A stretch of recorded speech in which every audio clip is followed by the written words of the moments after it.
কয়েকটা দিন কি চাপের মধ্যেই না কাটল। ক্ষেপণাস্ত্র, ড্রোন হামলা, প্রাণহানি, স্থাপনা ধ্বংস, এসবের মাঝে কতই না শঙ্কায় কেটেছে সময়। চরম অনিশ্চয়তা তৈরি হয়েছিল দক্ষিণ এশিয়ার ক্রিকেটে। অবশেষে ভারত পাকিস্তান সংঘাত বন্ধের ঘোষণায় স্বস্তি ফিরতে শুরু করেছে। সুখবর আইপিএল, পিএসএল নিয়েও। যুদ্ধ পরিস্থিতিতে প্রথমে অনির্দিষ্টকালের জন্য স্থগিত করা হয় আইপিএল। এরপর বিসিসিআই থেকে জানানো হয় সপ্তাহখানেক পরই লিগ আবারও শুরু করতে চেষ্টা চলছে। যদিও আদৌ তা সম্ভব কিনা সে সংশয় ছিলই। পিএসএল এর ক্ষেত্রেও চিত্র ছিল একই। প্রাথমিকভাবে বাকি ম্যাচগুলো এক শহরে খেলানোর বিষয়ে ভাবলেও পরে লিগ স্থগিত করতে বাধ্য হয় পিসিবি।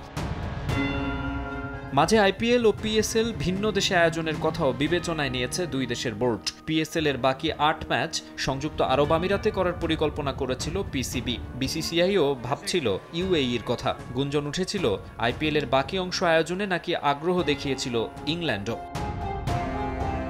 সিজ ফায়ারের ঘোষণায় হালে পানি পায় বিসিসিআই। গণমাধ্যমের রিপোর্ট বলছে $12 বিলিয়ন ব্র্যান্ড ভ্যালুর আইপিএল বন্ধ থাকায় ম্যাচ প্রতি লোকসান $13 মিলিয়ন।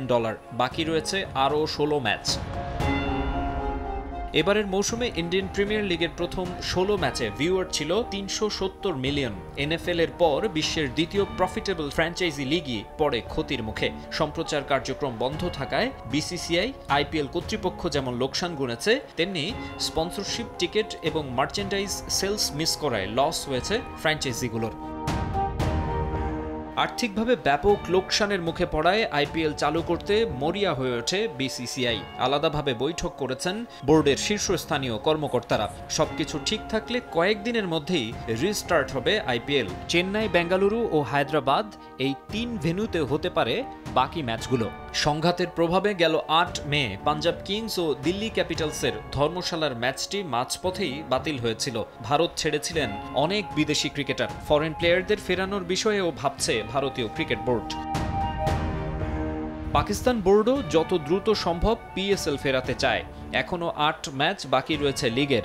আরও দেরিতে শুরু হলে বাংলাদেশ পাকিস্তান সিরিজের সঙ্গে সাংঘর্ষিক হবে সূচি। তবে বিশেষ ব্যবস্থায় পাকিস্তান ছেড়ে সংযুক্ত আরব আমিরাতে যাওয়া বিদেশি ক্রিকেটারদের বেশিরভাগই ফিরেছেন নিজ নিজ দেশে। সেক্ষেত্রে ফরেন রিক্রুটদের তেমন পাবে না দলগুলো। শোনা যাচ্ছে পিএসএল এর বাকি অংশ রাওয়ালপিন্ডিতে আয়োজন করতে চায় পিসিবি। মাকসুম আলম খান, সময় সংবাদ।